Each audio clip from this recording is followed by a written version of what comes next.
Nous sommes de retour dans Live et comme convenu, nous accueillons tout de suite Éric Galliègue en plateau. Éric qui est président de Valcan Expertise. Bonjour Éric. Bonjour Louis-Antoine. Bonjour, je vous remercie d'être avec nous ce matin. Et donc comme à votre habitude, vous allez nous faire le bilan de la semaine écoulée en nous commentant les principaux faits macro et microéconomiques qui ont eu lieu. On commence avec le bilan de la semaine. Éric, quel est-il ? C'est un bilan qui est relativement neutre, il y a eu un peu de volatilité, mais une forme de bonne résilience en fait des marchés sur la semaine écoulée, puisque en gros on est à peu près au même niveau sur les indices français, européens et américains, en tout cas en date d'hier soir. C'est l'euro en fait qui a animé un petit peu le marché, puisqu'il a rebondi de 1% pour retrouver 1,14 contre le dollar.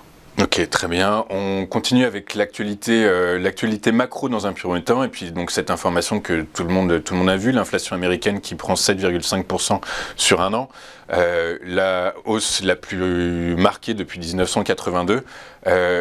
Qu'est-ce que vous en pensez, Éric, et est-ce que ça signifie que la hausse de taux de la Fed en mars est inévitable ? Je pense que, d'abord sur l'inflation, c'est factuel et le graphique quand même est assez clair. Alors il y a dans cette hausse vertigineuse et extrêmement pentue de l'inflation au cours des 6-12 derniers mois, un facteur transitoire et effectivement un phénomène très particulier qui est lié à la pandémie, à l'arrêt, à la fermeture de l'économie, puis à sa réouverture qui a créé donc des phénomènes inflationnistes qui ne sont pas récurrents, mais il y a quand même quelque chose, et ce qu'on peut appeler donc l'inflation sous-jacente, qui n'est pas à 7,5 mais à 6%, ce qui est quand même très important. C'est gigantesque. En Europe, on est plutôt à 2,5, mais ça reste des chiffres très importants. Donc clairement, et c'est un peu le sens du chiffre qui a été publié hier, les États-Unis ont un problème avec l'inflation. Peut-être plus qu'en Europe, mais c'est une réalité, et naturellement, ça va impacter la politique monétaire des États-Unis. Il y a Jess Bullard, qui est un membre influent de la Fed, réclame 50 points de hausse dès mars. En mars, et 100 points de base d'ici juillet. Quelque part, on ne lutte contre l'inflation qu'en portant les taux au-delà du niveau de l'inflation.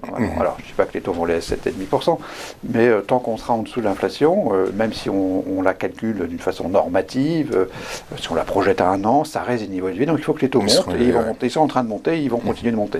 Je vous pose une question. On voit que les indices ont baissé suite à cette annonce. Est-ce que ça veut dire que les hausses de taux finalement n'étaient pas pricées dans les cours ? Le marché semble surpris face à cette perspective de hausse de taux. Alors il ne faut pas donner au marché une intelligence qu'il n'a pas. Je pense que le marché réagit d'une façon très mécanique, on l'a bien compris.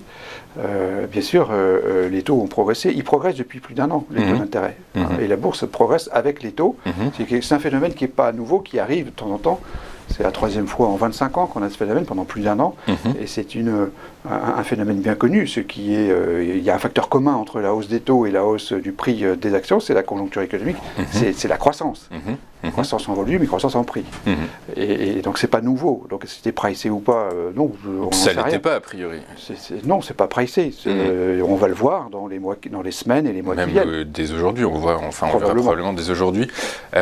On continue avec la Banque centrale allemande qui, comme à son habitude, est pour une orthodoxie monétaire et budgétaire évidente et qui le rappelle encore aujourd'hui.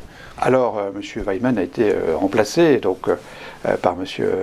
Nagel. Donc c'est effectivement, alors je ne le prononce pas comme il faut, mais le nouveau président de la Banque centrale allemande clairement revient sur les fondamentaux allemands en évoquant ce qui semble aussi relativement naturel et du simple bon sens, c'est dire faut peut-être arrêter d'avoir une politique expansionniste au niveau de la BCE.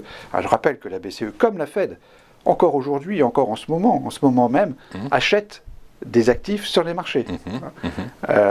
C'est totalement inapproprié, pour prendre un langage technocratique de banque centrale, de banquier central, c'est inapproprié. Et ça fait 6 mois que c'est inapproprié. Donc M.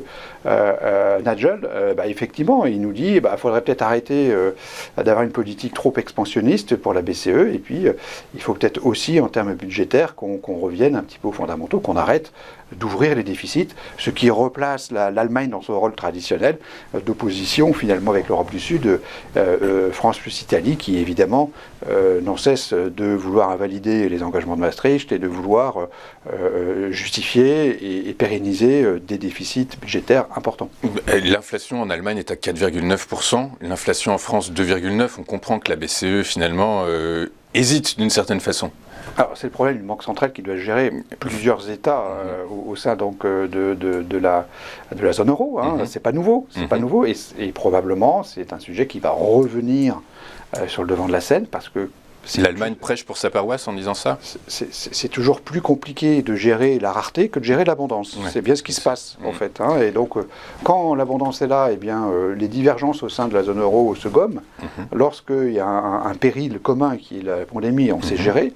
Mais dès que la situation redevient normale, dès que finalement on doit gérer une forme de pénurie, parce que l'inflation est là, qu'il faut quand même faire quelque chose et que on ne peut pas toujours vivre avec 6% de déficit, et voilà, c'est plus compliqué. Okay, les intérêts communs, les intérêts particuliers prennent le pas sur l'intérêt commun. Voilà, et effectivement, ce retour à la normale va parfois, ou peut-être, faire regretter l'épisode Covid au marché.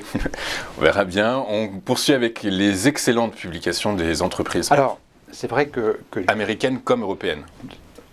En parallèle, effectivement, il y a des chiffres de bénéfices qui sont extrêmement favorables. Donc on voit sur les deux graphiques que j'ai mis, j'aurais pu en mettre une dizaine.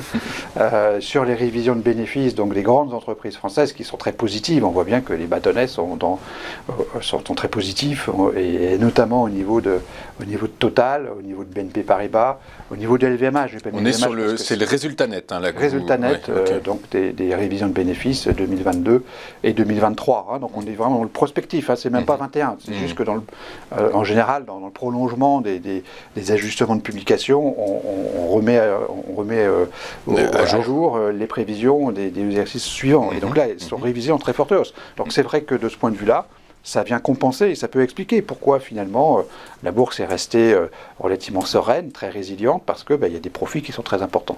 Le problème, c'est que les profits sont d'une certaine façon aussi un peu transitoires et qu'ils ne sont pas faits pour toujours monter. C'est un peu le sujet. Mais en tout cas, c'est une bonne nouvelle pour cette semaine et bien sûr, ça vient limiter les effets négatifs des trois autres nouvelles. On verra ensuite dans votre synthèse de la semaine. On finit avec le plan de soutien de Biden qui semble tomber à l'eau pour des raisons politiques. Du coup, qu'est-ce que vous en pensez? Est-ce que ça va freiner la croissance américaine? C'est une date importante, donc le fameux deuxième plan de Joe Biden de 17 000 milliards, donc c'est quand même plus de 10% du PIB américain. Il est tombé à l'eau. Voilà, il est tombé à l'eau parce que donc, le sénateur démocrate Manchin, donc, qui fait la loi au Sénat, parce les démocrates ont juste une voix d'avance au Sénat, eh bien ce sénateur dit stop, c'est pas possible, il y a trop d'inflation, il y a trop de déficit, faut arrêter. De toute façon, le plan précédent était surdimensionné, il n'y avait pas besoin de ça. Et donc, voilà, donc le plan Biden, number 2, le plan de soutien à l'aide Build Back Better, est mort. Est mort-né. On poursuit donc finalement dans cet environnement macro et micro. Quelle est votre synthèse, Eric, de la semaine? La synthèse est de ces 4 points. Donc le dernier point est bien sûr négatif. C'est 3 points négatifs pour un point positif. Ça nous fait une semaine à nouveau à -2. -2, c'est-à-dire qu'au terme de cette semaine, la probabilité d'un environnement stagflationniste augmente et la probabilité d'un environnement d'hyperliquidité se réduit. S'éloigne. C'est un peu comme ça qu'on gère le scénario de marché. Et donc cette actualité, elle vient à nouveau tirer du côté stagflationniste parce que c'est un petit peu ce qu'on peut craindre pour les mois qui viennent. Donc du coup, j'imagine que vos recommandations d'investissement sont, comme ces dernières séances, ces derniers jours, de plutôt rester à l'écart des indices? Alors on est à l'écart, ça fait 6 mois, on est un peu à l'envers, clairement.